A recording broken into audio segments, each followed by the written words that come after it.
What if I told you? One of the most unforgettable faces in cult film history, the quiet genius who made an entire generation feel understood, is no longer with us. Yeah.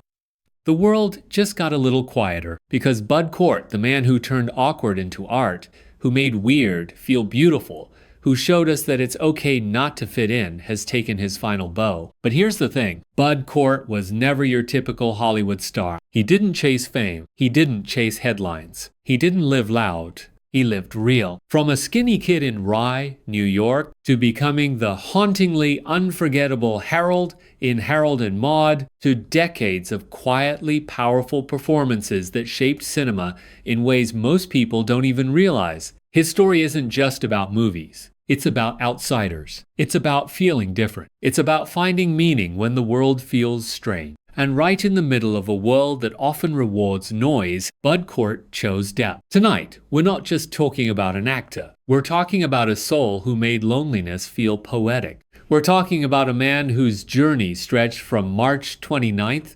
1948 to February 2026, 77 years. A lifetime of art. A legacy that refuses to fade. So sit back, turn the volume up, and let's step into the life, the love, the mystery, and the final chapter of Bud Cort. Because this one hits different.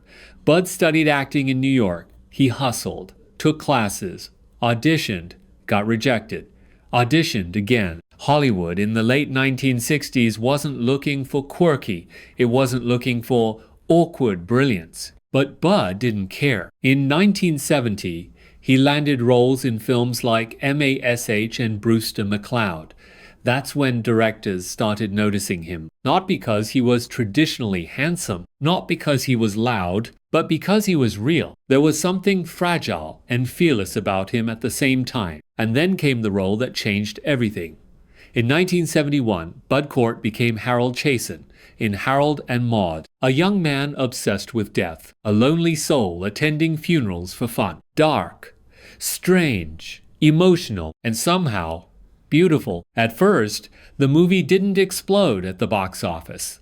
Critics didn't know what to do with it. But time turned it into a cult masterpiece. Generations of outsiders, weird kids, deep thinkers, they saw themselves in Harold. And Bud, he became their hero. Not a superhero, a soul hero. After Harold and Maude, Bud could have chased mainstream stardom, but that wasn't his lane. He chose interesting roles, offbeat films, smart characters, supporting parts that stole scenes quietly. He appeared in films like Heat, Dogma, and The Life Aquatic with Steve Zissou. He worked steadily for decades. Not flashy, not scandalous, just consistent. That's rare in Hollywood. Now, this is where everything shifts. In February 2026, news began circulating that Bud Cort had passed away at the age of 77. Reports stated he had been dealing with health complications before his passing. For fans, it hit different, because Bud wasn't just an actor. He represented something deeper. He represented the quiet one, the misfits, the thinkers, the ones who don't fit in but still show up. And suddenly, he was gone. The weird kid from Rye, New York. The face of a generation's favorite cult classic, Gone, and it hurt. By the time of his passing, Bud Cort's estimated net worth was believed to be modest by Hollywood standards, reportedly under a few $1,000,000. But let's be real. He wasn't chasing yachts. He wasn't flexing private jets. He lived like an artist, simple, intentional, focused on the craft. Some actors collect money, Bud collected meaning. And that's worth more.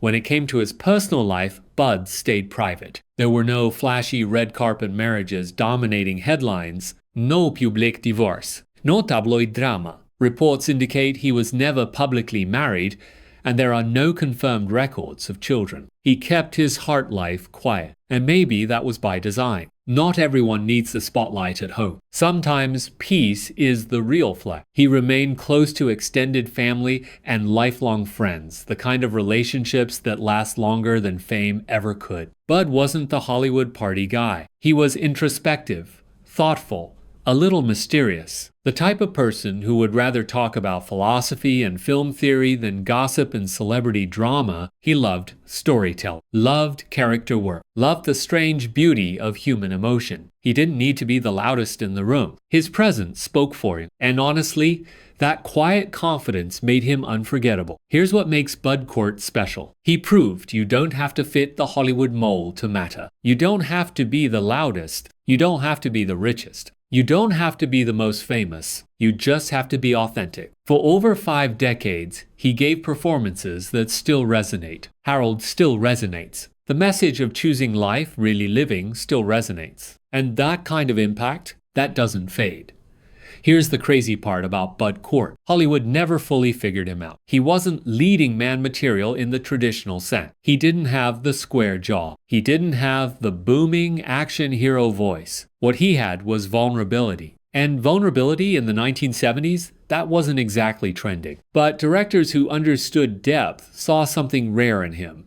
They saw a guy who could make silence louder than dialogue. A guy who could stare into a camera and make you uncomfortable, then break your heart 2 seconds later. Bud didn't perform emotions, he lived inside them. And that made him unforgettable.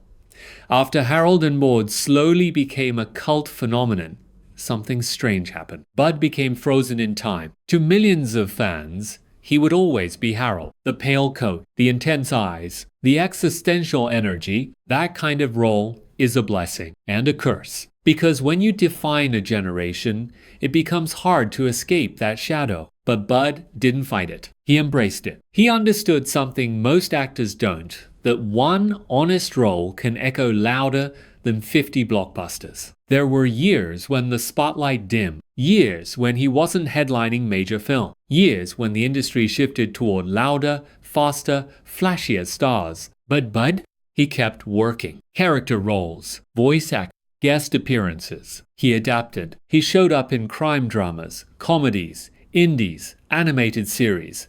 Not chasing hype, chasing craft. That's longevity, not overnight fame. Longevity. Over 5 decades in the business. Let that sink in. 5 decades. Off-screen, Bud Cort wasn't loud. He wasn't scandal-driven. He wasn't plastered across gossip magazines. He valued privacy. He valued peace. No confirmed public marriages. No tabloid circus. No reality TV chaos. So here we are, from March 29th, 1948 to February 2026, 77 years. A journey that started with a quiet kid in Rye, New York, and ended with a legacy that stretched across generations. Bud Cort never tried to be a superhero. He never tried to be the biggest star in the sky. He just showed up as himself. And sometimes that's more powerful than anything else. If you've ever felt different, if you've ever felt misunderstood, if you've ever watched Harold and Maude and felt something shift inside you, that's his spirit still speaking. Actors come and go. Blockbusters rise and fall. But authenticity lives forever. Rest peacefully, Bud. The misfits, the thinkers, the quiet rebels of the world, we see you, and we'll keep the story alive.